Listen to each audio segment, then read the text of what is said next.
ফালাক হালকা গোলাপি রঙের একটা ওভারকোট আর সাদা স্কার্ফ জড়িয়ে বাগানময় ধীর পায়ে হাঁটছে। কোলে ছোট্ট আয়রা। আয়রা ওর চোখ মেলে বাগানের রঙিন ফুলগুলো দেখছে আর হাত পা ছুড়ছে। পাশেই হাঁটছেন ন্যানি এলিজাবেথ, তার কোলে আরিশ। আরিশ যেন খুব মনোযোগ দিয়ে বাগানের বড় বড় গাছগুলোর দিকে তাকিয়ে প্রকৃতির রহস্য বোঝার চেষ্টা করছে। সাদার ফালাকের ছেলের নাম আরিশ আর মেয়ের নাম আয়রা। আরিশ আর আয়রার এখন 6 মাস চলছে। বাগান থেকে ফিরে ফালাক বাচ্চাদের নিয়ে তাদের রুমে ঢুকলো। আয়রা আর আরিশের এখন খাবারের সময় হয়েছে। ফালাক অতি সাবধানে দুজনকে তাদের ডাবল দোলনায় শুইয়ে দিল।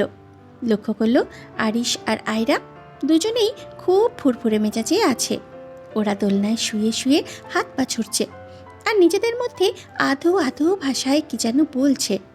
ফালাক ওদের কপালে একটা করে চুমু দিয়ে দ্রুত কিচেনে গেল দুধ রেডি করতে। কিচেনে গিয়ে ফালাক খুব সতর্কতার সাথে ফিডারগুলো স্টেরিলাইজ করে দুধ তৈরি করলো। দুধ নিয়ে ঘরে ফিরে ফালাক এক অদ্ভুত সুন্দর দৃশ্য দেখল। আরিশ আর আয়রা দুজন নেই দোলনায় পা উঁচিয়ে খেলছে। আরিশ তার নিজের পায়ের আঙুল ধরার চেষ্টা করছে আর আয়রা সেটা দেখে হাসছে। বাচ্চাদের এই চঞ্চলতা দেখে ফালাকের মনটা ভরে গেল। কাছে গিয়ে ফালাক আয়রাকে একটু চেক করতেই বুঝলো ওর ডাইপারটা চেঞ্জ করা দরকার। ডাইপার চেঞ্জ করে আয়রাকে ফ্রেশ করে দিয়ে ফালাক ফিডার হাতে নিল। ন্যানি এলিজাবেথ ঠিক সেই সময় রুমে ঢুকলেন। তিনি আরিশকে নিজের কোলে তুলে নিলেন ফিডার খাওয়ানোর জন্য, আর ফালাক আয়রাকে নিয়ে বিছানায় হেলান দিয়ে বসল। আয়রা ফালাকের কোল ঘেঁষে শুয়ে ফিডার খেতে শুরু করলো। ওর ছোট ছোট হাতগুলো দিয়ে ফিডারটা আঁকড়ে ধরার চেষ্টা করছে। ন্যানির কোলে আরিশও খুব শান্ত হয়ে দুধ খাচ্ছে। পুরো রুমটাতে এখন এক শান্ত স্নিগ্ধ পরিবেশ। শুধু বাচ্চাদের দুধ খাওয়ার একটা মৃদু শব্দ ফালাক মনে মনে ভাবছে। জীবনটা কত দ্রুত বদলে গেল। কয়েক মাস আগেও ও এই রুমে একা ছিল, আর আজ ওর চারপাশে দুটো প্রাণ। 7 রাতে বাসায় ফিরল। চোখ দুটো খুঁজে বেড়াচ্ছিল তার দুটো কলিজার টুকরোকে।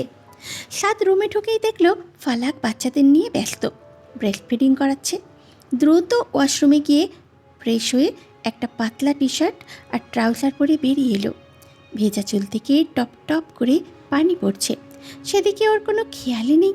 সরাসরি গিয়ে বিছানায় বসা আরিশকে কোলে তুলে নিল।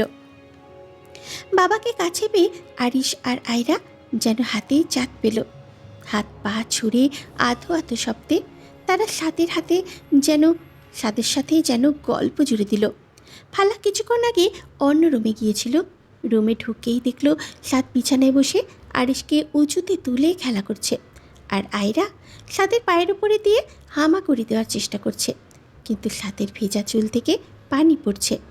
ফালাক ম্লান হেসে সাদের দিকে তাকালো।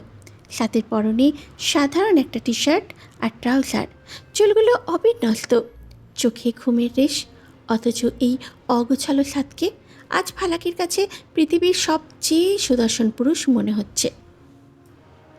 এই মানুষটা একটা আস্ত পাগল। ঠিকমতো চুল না মুছেই বাচ্চাদের কাছে চলে এলো। কোলে নেওয়ার জন্য একদম পাগল হয়ে থাকে। বাইরে থেকে এসে একটুও কি তস হয় না আপনার? সাদ কোনো উত্তর দিল না।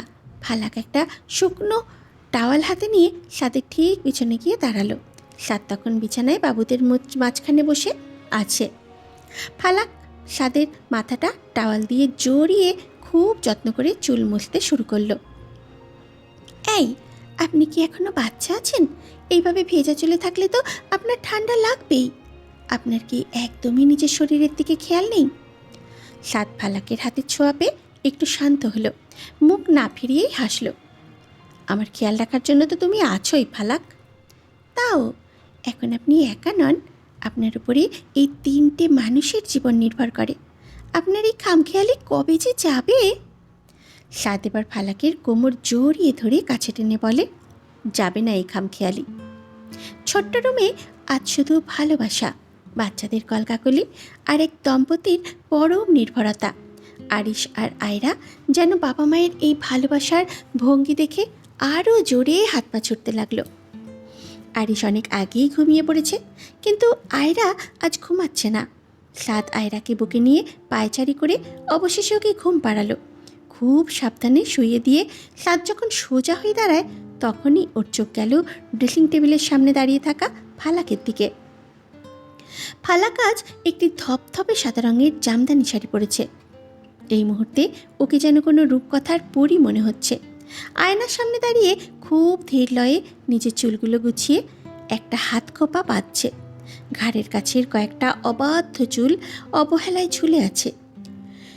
এদিকে সাথে তৃষ্ণার্ত চোখজোড়া ওকে ঠিক কতটা গভীরভাবে পর্যবেক্ষণ করছে তা ফালাকের অজানা।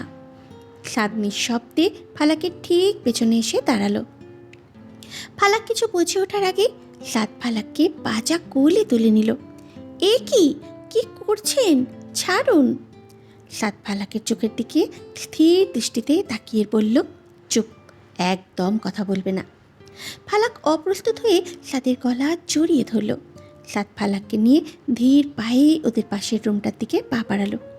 হঠাৎ এভাবে কোলে নিলেন কেন? সাদ থামল না, ফালাককে আরও শক্ত করে নিজের বুকের সাথে মিশিয়ে নিল। ফালাকের সাদা শাড়ির আঁচলটা মেঝের কার্পেট ছুঁয়ে লুটিয়ে পড়ছে। সাদ অন্য রুমে ঢুকে দরজাটা বন্ধ করে দিল। রুমে ফালাককে খুব আলতো করে বিছানায় নামিয়ে দিল, কিন্তু বাহুটোর থেকে মুক্তি দিল না। ফায়ার ফ্ল্যাশের আগুনের আভা ফালাকের সাদা শাড়িতে প্রতিফলিত হয়ে এক অপার্থিব পরিবেশ তৈরি করেছে। সাদের নিঃশ্বাস ফালাকের ঘাড়ে পড়তেই শিউরে উঠল। ফালাক সাদের শার্টের কলারটা খামচে ধরে চোখ বুঝল। সাদের দুই হাত ফালাকের খোপাটা খুলে দিতেই এক রাশ কালো মেঘের মতন চুল ছড়িয়ে পড়ল বিছানায়। একরাশ মেঘের মতো চুলগুলো বিছানায় ছড়িয়ে পড়তে সাদ ফালাকের চুলে ঘ্রাণে নিজেকে ডুবিয়ে দিল। সাদ নিজের টি শার্টটা খুলে দৌড়ে ছুঁড়ে মারল। পেশিবহুল বুকটা ফালাকের নরম শরীরের সাথে মিলিয়ে মিশিয়ে একাকার হয়ে গেল। সাদের বাহুডোরে ফালাক নিজেকে সঁপে দিল এক পূর্ণ সমর্পণে। শাড়ির ভাঁজগুলো ক্রমেই আলগা হয়ে এলো। সেই রাতে সাদ আর ফালাক একে অপরের নিঃশ্বাসে নিঃশ্বাসে মেলালো। দুটি হৃদয়ের একে অপরের প্রতি তীব্র টান আর আত্মিক এক মিলন হলো। ফালাক অনেকক্ষণ ধরে চেষ্টা করল আরিশকে কোল সাদের থেকে নামাতে।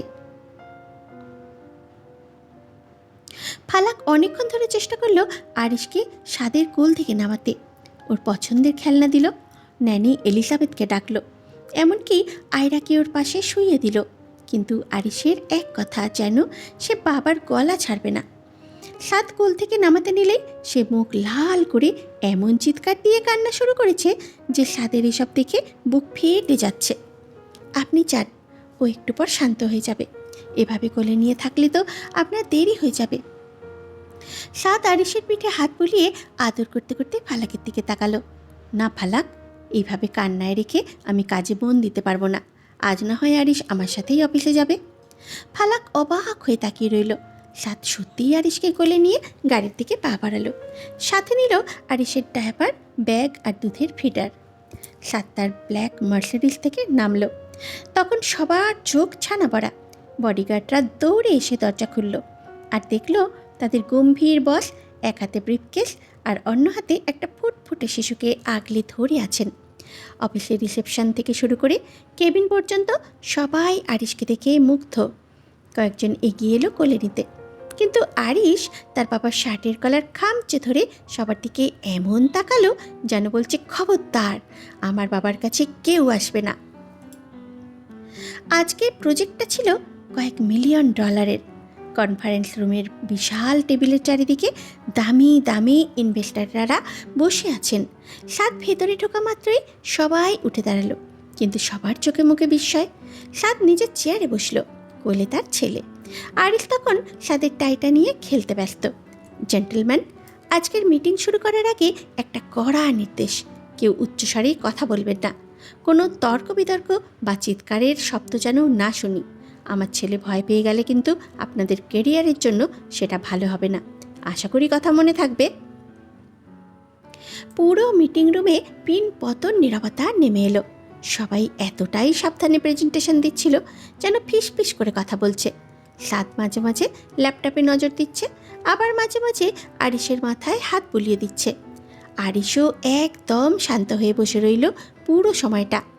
মিটিং শেষে সাদ নিজের কেবিনে ফিরে এলো। আরিশকে সোফায় শুয়ে ফিডার খাওয়াতে লাগলো। ঠিক তখনই সাদের ফোনের স্ক্রিন জ্বলে উঠল।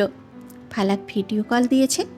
সাদ কলটা রিসিভ করে ক্যামেরাটা আরিশের দিকে ধরল। কি অবস্থা আপনাদের দুই সাহেবের? মিটিং কি সাকসেসফুল?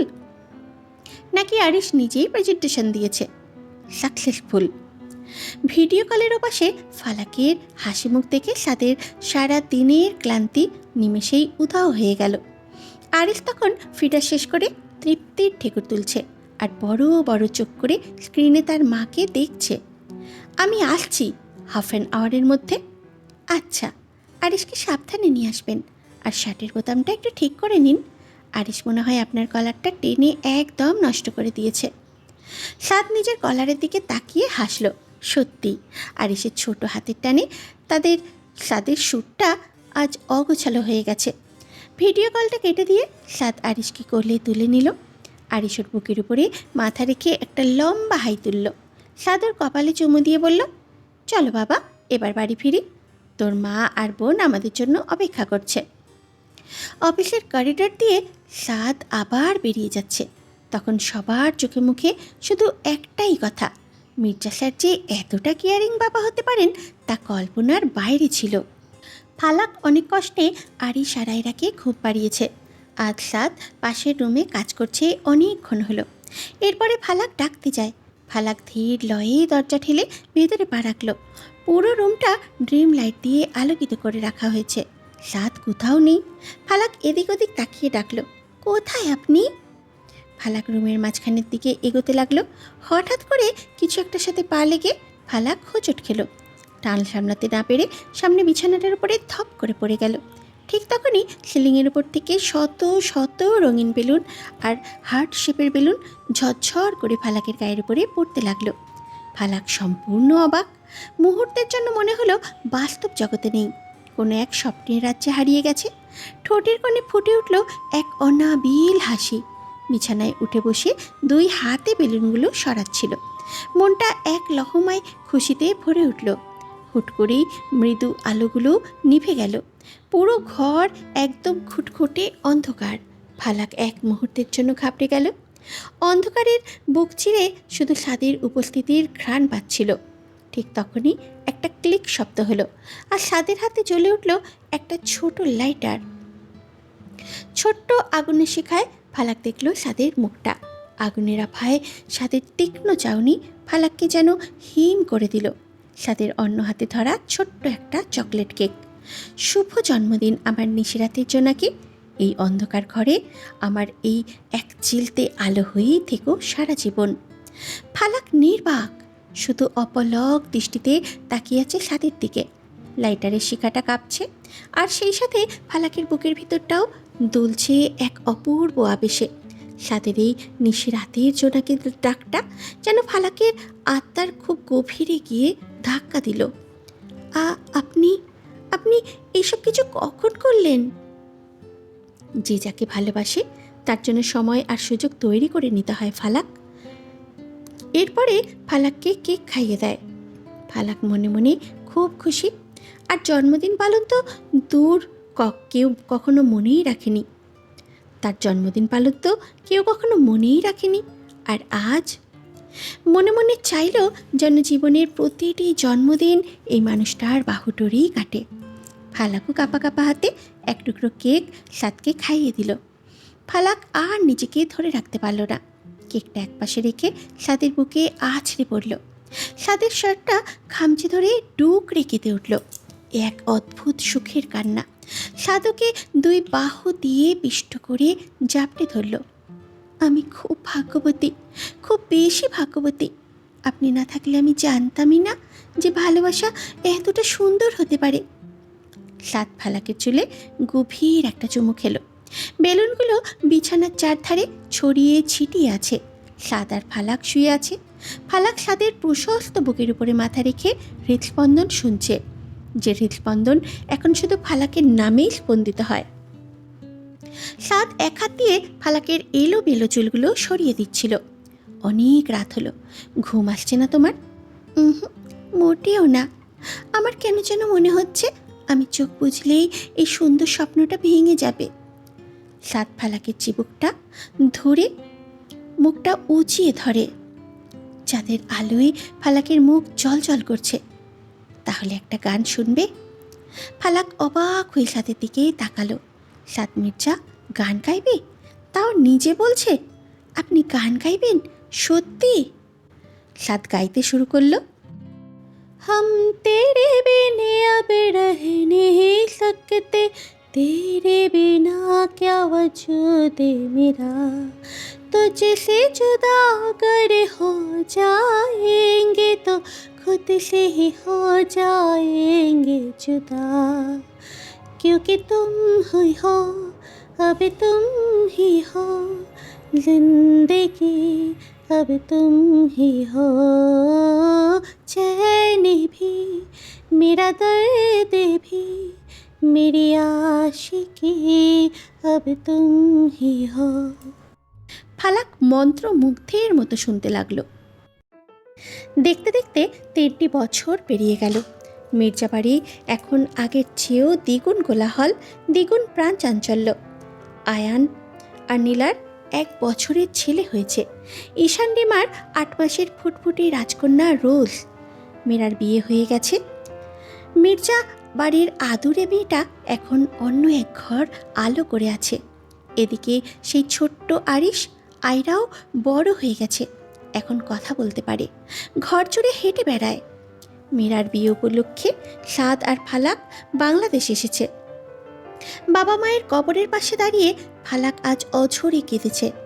পাশে দাঁড়িয়ে ফারদিনও নির্বাক। সাদ ফালাকের কাঁধে হাত রেখে সান্ত্বনা দিয়েছে। জিয়ারাত শেষ করে ওরা গাড়িতে ফিরল।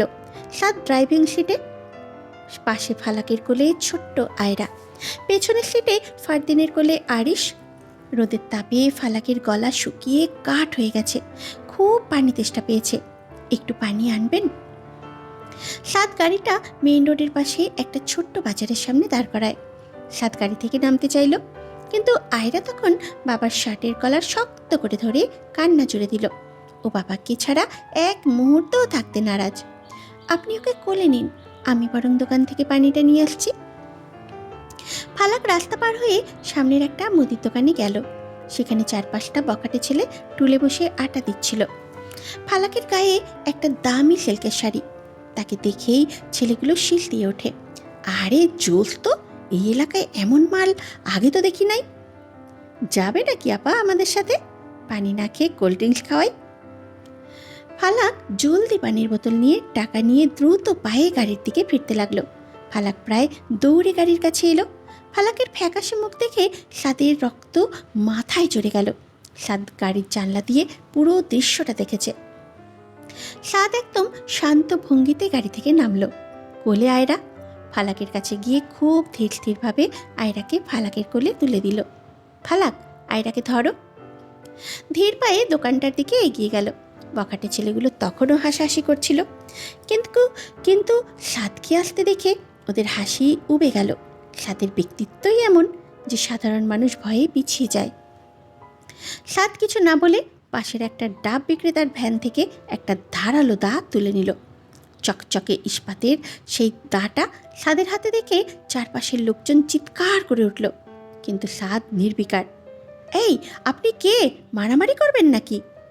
রাস্তার ধারের ডাব বিক্রেতা থেকে শুরু করে পথচারী সবার চোখ তখন ওই দীর্ঘ কায় মানুষটার দিকে। সাদের পরনে দামি শার্ট, রোদের আলোয় দায়ের ইস্পাতটা ঝিলিক দিয়ে উঠল। এই অবস্থায় সাদকে দেখে সেখানে উপস্থিত সবার কলিজা যেন শুকিয়ে এলো। সাদ এক পা করে বখাটেদের দিকে এগোচ্ছে, আর ওর হাঁটার মধ্যে কোনো তাড়াহুড়ো নেই। আছে এক অদ্ভুত শিকারী বাঘের মতো ছন্দ। বখাটে 4-5টা ছেলে যারা একটু আগেও ফালাককে নিয়ে নোংরা মন্তব্য করছিল, তাদের বুক এখন দুরু দুরু কাঁপছে। কার দিকে তাকিয়ে হাসছিলি তোরা? কোন মুখ দিয়ে কথা বলছিলি? সব চাইতে সাহসী ছেলেটা রুখে দাঁড়ানোর চেষ্টা করলো। ওই মিয়া, দায় নিয়া ভয় দেখান, আমরা এই এলাকার। কথাটা শেষ হওয়ার আগেই সাদ বিদ্যুৎ বেগে এগিয়ে এলো। সাদের হাতের দাটা বাতাসের বুক চিরে সপাং করে নামলো। সবাই ভাবলো বুঝি ছেলেটার মাথা দুভাগ হয়ে গেল, কিন্তু না, সাদ লক্ষ্যভ্রষ্ট হয়নি। দায়ের উল্টো পাশ দিয়ে এমন এক জোরালো আঘাত করলো, ছেলেটা আর্তনাদ করে মাটিতে লুটিয়ে পড়ল। বাকি তিনজন তেড়ে আসতে চাইলে সাদ এক লাথিতে একজনকে দোকানের ভেতরে ফেলে দিল। এ যেন সেই পুরনো মাস্তান সাদ মির্জা। সাদ দাটা ঘুরিয়ে একজনের হাতের কবজিতে আলতো করে কোপ দিল, যাতে ফিনকি দিয়ে রক্ত ছুটে এলো। ছেলেটা হাত চেপে ধরে চিৎকার করতে করতে পিছু হটতে লাগলো। আমি যখন এই শহর দাপিয়ে বেড়াতাম, তোরা তখন হয়তো হাফ প্যান্ট পরে ঘুরতি। সাদ এবার বাকি দুজনের কলার টেনে ধরে হিচড়ে রাস্তার মাঝখানে নিয়ে এলো। একজনের চুলের মুঠি ধরে মাথাটা ডাবের ভ্যানের উপরে সজোরে ঠুকলো। টপ টপ করে রক্ত ঝরছে ওর কপাল থেকে। সাদ দাটা ওর গলার খুব কাছে ঠেকিয়ে ধরল। আমার স্ত্রীর দিকে তাকিয়ে নোংরা মন্তব্য করা, শিক্ষা পেয়েছিস? আর কোনো মেয়ের সাথে এমন করতে যদি দেখি, তবে এই দা দিয়ে তোদের শরীরের প্রতিটি জয়েন্ট আলাদা করে দেব, মনে থাকবে? আশেপাশের মানুষজন ভয়ে জটলা পাকিয়ে আছে, কিন্তু কারো হিম্মত নেই সাদকে থামানোর। এক লোক পাশ থেকে বলে উঠল, আরে এ তো মির্জা বাড়ির বড় ছেলে, সেই যে জমদূত ছিল এককালে। সাদ দাটা ভ্যানের উপরে থাকা ডাবের মধ্যে গেঁথে দিল। তারপরে পকেট থেকে একটা সাদা রুমাল বের করে খুব আয়েসি ভঙ্গিতে নিজের হাতের রক্তের ছিটেফোঁটাগুলো মুছল। ফালাক গাড়ির ভেতরে বসে থরথর করে কাঁপছে। ওর দুই হাতে আয়রাকে চেপে ধরে রেখেছে। সাদ ড্রাইভিং সিটে বসে ইঞ্জিন স্টার্ট দিল। গাড়িটা ধুলো উড়িয়ে চলে গেল। পানিটা দাও। ফালাক কাঁপা কাঁপা হাতে পানির বোতলটা বাড়িয়ে দিল। ফালাক বুঝতে পারে সাদ মির্জার ভেতরে যে এক ভয়ঙ্কর মাস্তানটা আজও জ্যান্ত আছে। বাথটাব ভর্তি ফেনা আর রঙিন প্লাস্টিকের খেলনা হাঁস। আরিশ একদম নড়বে না, চোখে শ্যাম্পু ঢুকে যাবে তো বাবা। আরিশ বাথটাবের পানি ছিটানোই ব্যস্ত। সে দুই হাতে পানি থাবড়াচ্ছে, আর সেই পানি গিয়ে সরাসরি সাদের মুখে আর চুলে লাগছে। সাদ পুরো ভিজে একাকার। আরিশ বলল, বাবা দেখো হাঁসটা ডুব দিচ্ছে, আয়রাকে বলো আমার হাঁস যেন না নিয়ে নেয়। আয়রা তখন তার বাবার কোলের কাছে লেপ্টে আছে। ওর মাথায় প্রচুর শ্যাম্পুর ফেনা, একদম সাদা পাহাড়ের মতো লাগছে। আয়রা ওর ছোট ছোট হাত দিয়ে সাদের গালে ফেনা মাখিয়ে দিচ্ছে। বাবা তোমার দাড়ি সাদা হয়ে গেছে, তুমি বুড়ো হয়ে গেছো। সাদ হেসে ফেলল, আয়রাকে কোলে তুলে নিয়ে শাওয়ারের নিচে ধরল। আয়রা ঠান্ডা পানির স্পর্শে চিৎকার করে উঠল, আর আরিশকে উদ্দেশ্য করে পানি ছিটাতে শুরু করলো। ঠিক তখনই ফালাক দরজার কাছে এসে দাঁড়ালো, হাতে বাচ্চাদের টাওয়াল আর পরিষ্কার কাপড়। বাথরুমের অবস্থা দেখে কপালে হাত দিল। সাদের অবস্থা দেখে মনে হচ্ছে নিজেই বাচ্চাদের সাথেই গোসল করছে। এ কী অবস্থা করেছেন? আমি জানতাম আপনি নিজের অবস্থাও 12টা বাজাবেন। আরিশ, আয়রা, বাবাকে কেন ভিজিয়ে দিলে তোমরা? আরে ফালাক, বকা দিও না তো, ওরা তো আনন্দ করছে। আরিশ, আয়রা, তোমাদের আম্মুকে একটু ভিজিয়ে দাও তো। বাবার হুকুম পাওয়া মাত্রই আরিশ দুই হাতে পানি ছিটিয়ে দিল ফালাকের দিকে। ফালাকের শাড়ির আঁচল ভিজে গেল। ফালাক কৃত্রিম রাগ দেখিয়ে বলল, খুব হচ্ছে তাই না? আপনারা তিনজনে মিলে একদল হয়েছেন। আপনি আসলেই একটা বড় বাচ্চা। জলদি যান, কাপড়টা পাল্টান। আরিশ আর আয়রা, এসো আমার সাথে, তোমাদের রেডি করিয়ে দিই। আরিশ আর আয়রা টাওয়াল মুড়ি দিয়ে ঘর জুড়ে দৌড়াতে শুরু করলো। সাদ বাথরুমের আয়নায় নিজের ভেজা অবয়ব দেখে হাসছে। সাদ একবারে শাওয়ার নিয়েই বের হলো, কোমরে টাওয়েল পেঁচিয়ে। চুল থেকে তখনও টপ টপ করে পানি পড়ছে। রুমে ঢুকে দেখলো এক ভিন্ন দৃশ্য। আরিশ আর আয়রা বিছানায় বসে খেলছে, ওদের পরনে কোনো জামা নেই। সাদকে দেখা মাত্রই দুটো ছোট্ট মানুষ একযোগে চিৎকার করে উঠল। ফালাক পাশেই আলমারি থেকে কাপড় বের করছিল। সাদের দিকে তাকিয়ে অসহায় ভঙ্গিতে হাসল। দেখুন আপনার ছেলেমেয়ের কাণ্ড, আমি কতক্ষণ ধরে কাপড় নিয়ে দাঁড়িয়ে আছি, কিন্তু ওদের এক কথা, বাবা না এলে ওরা ড্রেস পরবে না, আপনার কাছেই নাকি রেডি হবে। সাদ মুচকি হাসল। এই পুচকে দুটোর আবদার মেটানোই যেন এখন ওর প্রধান কাজ। টাওয়াল দিয়ে নিজের চুলগুলো একটু মুছে নিয়ে আলমারির দিকে এগিয়ে গেল। আরিশ, এদিকে এসো। সাদ আলমারি থেকে আরিশের জন্য একটা ছোট্ট নেভি ব্লু কালারের পোলো শার্ট আর জিন্স বার করলো। আরিশ খুব বাধ্য ছেলের মতো বাবার সামনে দাঁড়িয়ে গেল।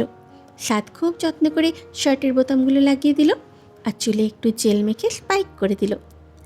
একদম সাদের ছোট্ট সংস্করণ লাগছে আরিশকে। এরপরে রাজকন্যার পালা। সাদ আয়রার জন্য একটা টকটকে লাল রঙের ফ্রক বের করলো। আয়রা ওর ছোট্ট ছোট্ট পা দুলিয়ে বিছানায় বসেছিল। সাদ ফ্রকটা পরিয়ে দিল। সাদ খুব সাবধানে আয়রার সিল্কি চুল দুটো ছোট্ট ছুটি করে দিল। আয়রা আয়নায় নিজেকে দেখে খুশিতে তালি দিয়ে উঠল। আয়রা সাদের গালে একটা শব্দ করে চুমু খেলো। আরিশ তখন নিজের পকেটে হাত দিয়ে পোজ দিচ্ছে। এবার যাও দাদুর রুমে গিয়ে দেখো দাদু তোমাদের জন্য কী সারপ্রাইজ রেখেছে। বাবার কথা শোনা মাত্রই ড্রেস দুটো পরেই পিচ্ছি এক দৌড়ে রুমের বাইরে চলে গেল। ওদের ছোট্ট ছোট্ট পায়ের আওয়াজে করিডোরে প্রতিধ্বনি তুলল। ফালাক এতক্ষণ মুগ্ধ হয়ে এই দৃশ্যটা দেখছিল। সাদ তখনও খালি গায়ে ও সুঠাম পেশিবহুল শরীরের ভাঁজে পানির কণাগুলো চিকচিক করছে। বাচ্চাদের ছোট ছোট পায়ের শব্দ করিডোর দিয়ে মিলিয়ে যেতেই রুমের ভেতরে এক অদ্ভুত শান্ত নীরবতা নেমে এলো। ফালাক আলমারির কাছে দাঁড়িয়েছিল, হাতে সাদের জন্য বের করা সুগন্ধি। সাদ আর এক মুহূর্তও দেরি করল না। খালি গায়ে কোমরে টাওয়াল জড়ানো অবস্থাতেই দীর্ঘ পা ফেলে ফালাকের ঠিক পেছনে এসে দাঁড়ালো। সাদ ফালাকের দুই হাত ধরে দেয়ালের সাথে চেপে ধরে। ফালাকের নিঃশ্বাস যেন বন্ধ হয়ে আসার জোগাড়। ছাড়ুন, কেউ চলে আসবে তো। সাদ কোনো উত্তর দিল না। গভীর কালো চোখের মণি দুটো তখন ফালাকের গোলাপি রঙের ঠোঁটের উপরে স্থির। সাদের ভেজা চুল থেকে এক ফোঁটা পানি টুপ করে ফালাকের কপালে পড়ল। ফালাক কিছু বলতে চাইল, কিন্তু তার আগে সাদ খুব আলতো করে ফালাকের চিবুকটা উঁচিয়ে ধরল। তারপরে নিবিড় আবেগে ও ফালাকের ঠোঁটে নিজের ঠোঁট ডুবিয়ে দিল। ফালাকের হাতের সুগন্ধির শিশিটা হাত থেকে কার্পেটের উপরে পড়ে গেল। সাদের প্রশস্ত কাঁধে হাত রেখে নিজেকে সঁপে দিল। কতক্ষণ পর সাদ মুখ সরালো, কিন্তু ফালাককে ছাড়ল না। ফালাকের কানের লতিতে মুখ ঘষতে ঘষতে ফিসফিস করে বলল, দরজাটা বন্ধ করে দিয়ে আসি। ফালাক সাদের বুকে মুখ লুকিয়ে জোরে জোরে নিঃশ্বাস নিল। হৃৎপিণ্ড ড্রামের মতো বাজছে যেন। আপনি আসলেই দুষ্টু হয়ে গেছেন। সাদ হাসল। ফালাক আয়নার সামনে দাঁড়িয়ে নিজের এলোমেলো চুল ঠিক করতে ব্যস্ত। আয়না দিয়ে দেখল সাদ ওর দিকে তাকিয়ে তৃপ্তির এক হাসি দিচ্ছে। সাগরের ঢেউগুলো গর্জন করে এসে বালুচরে আছড়ে পড়ছে, আর সেই নোনা বাতাসের ছাপটা এসে লাগছে ফালাকের মুখে। পরিবারের বাকিরা একটু দূরে হুল্লোড় করছে। ওরা বাড়ির সবাই আজ সমুদ্রের পাড়ে এসেছে বিকেলটায়। পরিবারের সবাই ওইদিকে দূরে ডাব খাওয়া আর ছবি তোলা নিয়ে ব্যস্ত। ফালাক পানির একদম কিনারে দাঁড়ানো। পানির দিকে তাকিয়ে ক্ষণিকের জন্য অতীতে ডুব দিল। ওর মনে পড়ল সেই দিনগুলোর কথা, যখন মির্জাবাড়িতে এক রাশ ভয় আর অনিশ্চয়তা নিয়ে পা রেখেছিল। কত রাত একা কেঁদেছে, একাকিত্ব গুনত, সাথের জন্য অপেক্ষা করত। তখনও জানতো না যে একদিন এই মানুষটাই তার আকাশ হবে। হঠাৎ এক জোরালো ঢেউ এসে ফালাকের পা দুটো ভিজিয়ে দিয়ে গেল। অদ্ভুত এক আবেশে ঠোঁট দুটো কেঁপে উঠল। নিচু স্বরে অনেকটা নিজের মনেই গুনগুন করে আওড়াতে লাগলো, আমারও পরাণে আসি, তুমি যে বাজাবে বাঁশি, আমারে পরাণে আসি, তুমি যে বাজাবে বাঁশি, সে তো আমারে সাধনা, চাই না তো কিছু আর, তুমি যে আমার, ওগো তুমি যে আমার। নিজের অজান্তেই চোখের কোণে এক ফোঁটা জল চিকচিক করে উঠল। এই জল দুঃখের নয়, এই জল পরম প্রাপ্তির। আসলেও নিজেকে চিনত না, জানতো না নিজের ভিতরে এতটা ভালোবাসা আর শক্তি লুকানো ছিল। সাদ মির্জা জীবনে এসে ফালাকের অন্ধকার জগৎটাকে প্রদীপের মতো জ্বালিয়ে দিয়েছে। সাদ ফালাকের থেকে কিছুটা দূরে বসে আছে, গভীর কালো চোখের মণি দুটো স্থির হয়ে আছে ফালাকের ওই দুরন্ত নীল অবয়বের উপর। বাতাসের তোড়ে ফালাকের শাড়ি আর চুল উড়ছে। সাদ মুগ্ধ হয়ে দেখছে তার জীবনের শ্রেষ্ঠ সুন্দরতম নারীটিকে। পকেট থেকে একটা জিনিস বের করলো, রূপোর একটা নূপুর। ফালাক নিজেও জানে না হারিয়ে যাওয়া এই নূপুরটা সাদ নিজের কাছে রেখেছে। সাদ এটা সব সময় নিজের কাছে রাখে, এতে ফালাকের অস্তিত্ব অনুভব করে। সাদ যে এই মেয়েটাকে কতটা পাগলের মতো ভালোবাসে তা কোনোদিন মুখে প্রকাশ করবে না। সাদ মির্জার ভালোবাসা তো এমনই, প্রকাশ্যে সে কঠিন রক্ষক আর গোপনে সে এক নিঃস্বার্থ প্রেমিক। ফালাক ভাবছে কত শত রাত বালিশে ভিজিয়ে কেঁদেছে, জানালার গ্রিল ধরে সাদের জন্য চাতক পাখির মতো চেয়ে থাকতো। আর আজ সাদ ফালাকের ঠিক পেছনে এসে দাঁড়িয়েছে, ফালাকের কাঁধে হাত রাখে। ফালাক ফিরে তাকালো, সাদের চোখে দেখতে পেল এক মহা সমুদ্রের চেয়েও গভীর ভালোবাসা। যে মানুষটা একসময় পাথরের মতো কঠোর ছিল, আজ তার চোখে ফালাকের জন্য এক অদ্ভুত আর্দ্রতা। আর তার কোনো অজানা অন্ধকার নেই ফালাক, আর কোনো অজানা অন্ধকারই নেই ফালাকের জীবনে। তুমি শুধু আমার মাঝে আলোকিত নও, তুমি আমার পুরো জগৎটাকে আলো দিয়ে ভরিয়ে দিয়েছ। আমার নিশিরাতের জোনাকি আজ আমার ভাগ্যের ধ্রুবতারা হয়ে গেছ। ফালাক সাদের বুকে মাথা রাখল, চোখের কোণ দিয়ে এক ফোঁটা আনন্দ অশ্রু গড়িয়ে সাদের শার্টে মিশে গেল। এই জীবনের সব চড়াই উতরাই, ভয় আর চোখের জলের সার্থকতা ছিল ঠিক এই মুহূর্তটুকুতেই। একটু দূরে বালুচরে আরিশ আর আয়রা দৌড়াদৌড়ি করছে। আয়ানের ছেলে আজলান তার ছোট ছোট পায়ে হাঁটার চেষ্টা করছে, আর আয়ান নীলা তাকে টেনে তুলছে। ঈশান রিমা তাদের ছোট্ট রোজকে কোলে নিয়ে খুনসুটি করছে। সাদের বাবা মা, চাচা চাচিরা আর দাদি একটু দূরে বসে তৃপ্তিতে নিজের সন্তানদের এই সুখের সংসার দেখছেন। সাদ ফালাকের হাতটা নিজের হাতের মুঠোয় শক্ত করে ধরে, চলবে তো সারা জীবন আমার এই হাত ধরে? এই সমুদ্রের ঢেউয়ের মতো বারবার ফিরে আসবে তো আমার কাছে? ফালাক হাসল, স্নিগ্ধ সেই হাসি। সাদের বাহুডোরে নিজেকে সঁপে দিয়ে সমুদ্রের দিগন্তের দিকে তাকালো। যতদিন এই হৃদস্পন্দন আছে আমি আপনার ছায়া হয়েই থাকব। আমি আসলেও জানতাম না যে জীবনটা এতটা সুন্দর হতে পারে। আপনি না এলে আমি সারা জীবন অন্ধকারের মধ্যেই হারিয়ে যেতাম। সাদ ফালাকের চিবুক ধরে কিছুটা মুখটা উঁচিয়ে ধরে। সাদ আঙুলের ফাঁক দিয়ে ফালাকের চোখের জল মুছে দিল। অতীতকে ওইখানেই রেখে দাও ফালাক, আজ থেকে তোমার ডিকশনারিতে অজানা অন্ধকার বলে কিছুই নেই।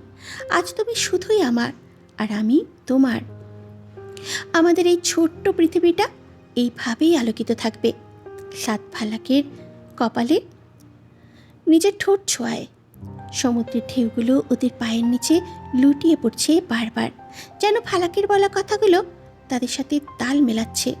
ফালাক মনে মনে আবার আওড়ালো, নয় মিশে আছা, নয় শুধু ভালোবাসা, নই অকারণ প্রেমে অন্ধ। জানি তুমি আমাদের তরি, আজব এক বন্ধুত্ব। তোমার ছোট তরি, বলো নেবে কি? চাঁদের আলো যদি ভালো লাগে, কাল হয়ে যায় ঝাপসা। তোমার এই তরি যদি চলে যায়, ফিরে আর আসবে না। যত ভালোবাসি তারে দূরে রয়ে যাবে, তা তো আমি জেনেছি। এক পায়ে নুপুর তোমার, অন্য পা খালি। এক পাশে সাগর, এক পাশে বালি। সমুদ্রের গর্জন, বাতাস আর মির্জা পরিবারের এক ঝাঁক মানুষের হাসাহাসি সব মিলে একাকার হয়ে গেল। চট্টগ্রামের এই গোধূলি সাক্ষী রইল এক অবিনশ্বর প্রেমের, যা একদিন ভয় আর ঘৃণা দিয়ে শুরু হলেও আজ তা শেষ হলো এক অতলান্ত ভালোবাসায়।